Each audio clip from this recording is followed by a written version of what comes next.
Active राहायचं असेल तर काही गोष्टींचा समावेश आपण आपल्या रुटीनमध्ये करायलाच हवा. आता फिट असणं म्हणजे फक्त जाड असणं किंवा बारीक असणं असं अजिबात नाही. तर कोणतंही काम करताना आपल्याला उत्साह वाटणं, आपल्याला ताजंतवानं वाटणं, फ्रेश वाटणं, ऍक्टिव्हली सगळी कामं करणं, याला आपण फिट असणं असं म्हणतो.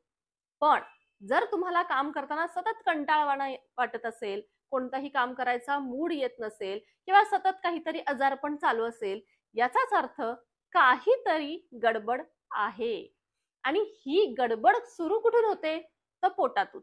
पहा, बरेचसे आजार हे पोटातून उद्भवतात. म्हणजे तुमची जर पचन संस्था किंवा गट हेल्थ जर व्यवस्थित नसेल तर बऱ्याचशा आजारांना आपल्याला सामोरं जावं लागतं. पहा, बऱ्याच जण आपल्याला काय होतं, काम करता करता असं थकायला होतं, कमी एनर्जी असल्यासारखं वाटतं, मूड स्विंग्स होतात.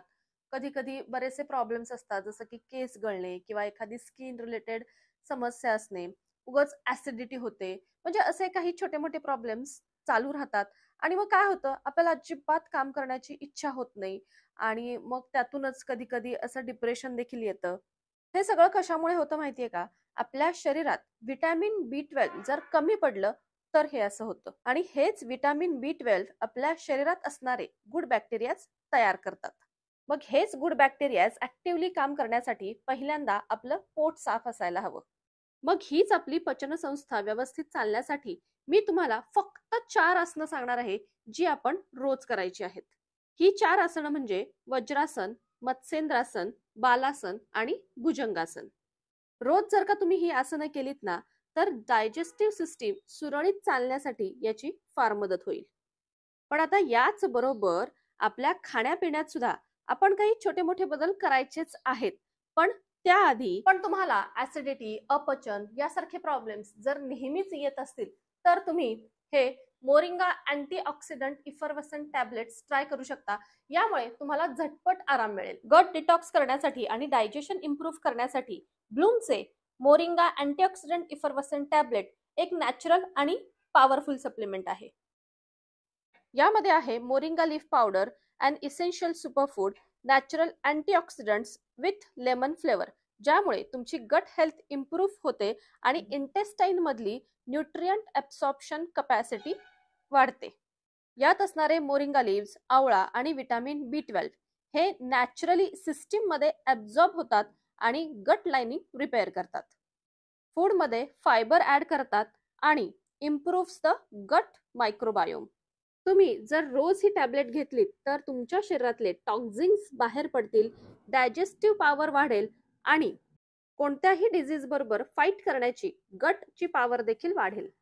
ज्यांना सारखं बाहेरचं खावं लागतं किंवा ज्यांचं धकाधकीचं स्ट्रेसफुल लाईफस्टाईल आहे, त्यांच्यासाठी मात्र या टॅबलेट्स खूप उपयोगी आहेत. मी देखील मागच्या 20 दिवसांपासून या टॅबलेट्स घेते आहे आणि मला देखील लेस ब्लोटेड किंवा लाइटर फील होते. तुम्हाला देखील तुमची गट हेल्थ इम्प्रूव्ह करण्यासाठी आणि पाचन शक्ती सुधारण्यासाठी या मोरिंगा अँटीऑक्सिडंट इफर्वसंट टॅबलेट्स जरूर उपयोगाला येतील. खरेदी करण्यासाठीची लिंक डिस्क्रिप्शन बॉक्स मध्ये दिलेली आहे, जरूर चेकआउट करा. आणि ब्लूम वेबसाईटवर पल्लवी20 हा कोड जर तुम्ही वापरलात तर तुम्हाला 20% डिस्काउंट देखील मिळेल. मी तुम्हाला या आधी सांगितलं त्याप्रमाणे आपल्यामध्ये गुड बॅक्टेरिया आणि बॅड बॅक्टेरिया दोन्ही असतात, पण त्यांचा समतोल राखला गेला पाहिजे आणि त्यासाठी आपण आपल्या आहारात देखील काही बदल करायला हवेत. जसं की फायबरस फूड आपल्या आहारात असायला हवं. मग त्यामध्ये फ्रेश व्हेजिटेबल्स किंवा फ्रूट्स, डाळी यांचं योग्य प्रमाण असायला हवं. आता जेवताना देखील काही गोष्टी आपण कटाक्षाने पाळायच्या आहेत.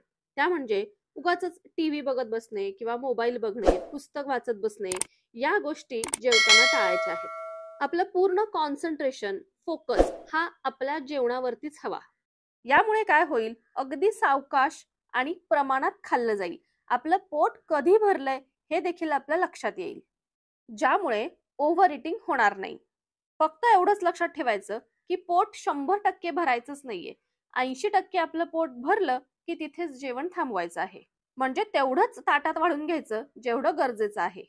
आता यातलीच एक महत्वाची गोष्ट म्हणजे रोज एकाच प्रकारचं जेवण नाही जेवायचं, तर दरवेळेस वेगवेगळ्या भाज्या आपल्या खाण्यात असायलाच हव्यात. अर्थात त्या आपण करतोच, पण अगदी काही घरामध्ये फक्त चपातीच बनली जाते किंवा फक्त भाकरीच बनली जाते असं न करता चपाती, भाकरी किंवा कधी कधी तांदळाची भाकरी असेल किंवा कधी मिश्र डाळींची भाकरी असेल, अशा पद्धतीचे वेगवेगळे पदार्थ आपल्या ताटामध्ये असायला हवेत.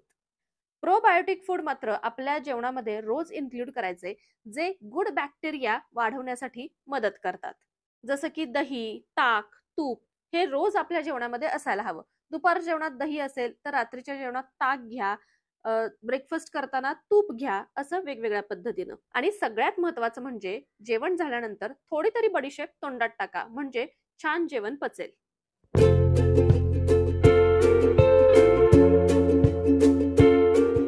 महत्वाचं म्हणजे ऐक्यू गोष्टींवर विश्वास ठेवून तसंच वागण्यापेक्षा लिसन टू युअर बॉडी, म्हणजे आपलं शरीर आपल्याला काय सांगतं ते ऐकायला पाहिजे. म्हणजे सपोज एखाद्याला एखादी गोष्ट सूट होत असेल तर ती आपल्याला होईलच असं नाही. म्हणजे माझी मैत्रीण रोज कॉफी पिते पण तिला काहीच होत नाही, मग मलाही त्याचे काही साईड इफेक्ट्स होणार नाहीत असं अजिबात नाहीये. तुमच्या बॉडीला काही वेगळं सूट होत असेल, तुम्हाला साधा चहा सूट होत असेल किंवा लेमन टी, ग्रीन टी असं काही सूट होत असेल तर त्याप्रमाणे चेंजेस आपल्या खाण्यामध्ये करायला हवेत. रोज एक तरी फ्रूट खायला हवं हे तर आपल्या सगळ्यांनाच माहितीये, पण फ्रुट्स खाताना पहा नुसतेच खा, म्हणजे त्याच्याबरोबर वेगळं काही कॉम्बिनेशन नको, खास करून रॉंग कॉम्बिनेशन नको. जसं बऱ्याच जणांना फ्रूट शेक म्हणजे दुधामध्ये फ्रुट्स मिक्स करून खायला आवडतं, खरं तर दूध आणि फ्रुट्स एकत्र कधीच खाऊ नयेत. त्याऐवजी एकेका फळाचा आस्वाद घ्या. बऱ्याच जणींना 15 दिवस किंवा अगदी महिनाभर पुरेल एवढं मील प्रिपरेशन करून ठेवायची सवय असते.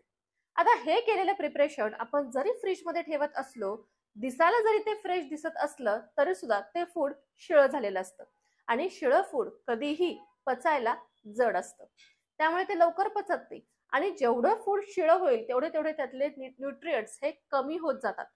त्यामुळे एक लक्षात ठेवायचं, आता ठीक आहे तुम्हाला जर रोजच्या रोज प्रिपरेशन करायला वेळ नसेल तर एक 8 दिवसाचं तुम्ही करून ठेवा, पण अगदीच महिना पुरेल एवढं मात्र स्टोअर करून ठेवत जाऊ नका, नाहीतर ते फूड खाऊन सुद्धा त्याचा काही उपयोग होणार नाही, कारण त्यातले जे न्यूट्रिएंट्स लेवल आहे ती कमी झालेली असते. नेहमी आपल्या जेवणाची वेळ पाळायला हवी, म्हणजे वेळ मिळेल तेव्हा खाणं ही पद्धत बंद करायला हवी, नाहीतर काय होतं आपली बॉडी कन्फ्यूज होते आणि डायजेस्टिव्ह एन्झाईम सिक्रीट होत नाहीत, त्यामुळे पुन्हा अपचन होतं. शेवटी अत्यंत महत्वाचं म्हणजे शांत आणि पुरेशी झोप मिळायलाच हवी. झोपल्यानंतर आपली बॉडी स्वतःलाच रिपेअर करत असते, जे आपल्या आरोग्यासाठी फार महत्वाचं आहे. तर मैत्रिणींनो, या आजच्या व्हिडिओ मधल्या सांगितलेल्या काही थोड्याफार गोष्टी जरी तुम्ही तुमच्या रुटीन मध्ये आणल्यात ना, तर कोणत्याही वयात अगदीच नेहमी तुम्ही ऍक्टिव्ह, फ्रेश राहाल, कोणत्याही कामाचा तुम्हाला कंटाळा येणार नाही. तर मग मैत्रिणींनो, आजचा व्हिडिओ जर तुम्हाला आवडला असेल तर लाईक करा, शेअर करा आणि आपल्या चॅनलवर नवीन असाल तर सबस्क्राईब देखील जरूर करा. भेटू आपण पुन्हा एकदा अशाच नवीनच्या व्हिडिओमध्ये. तोपर्यंत बाय बाय.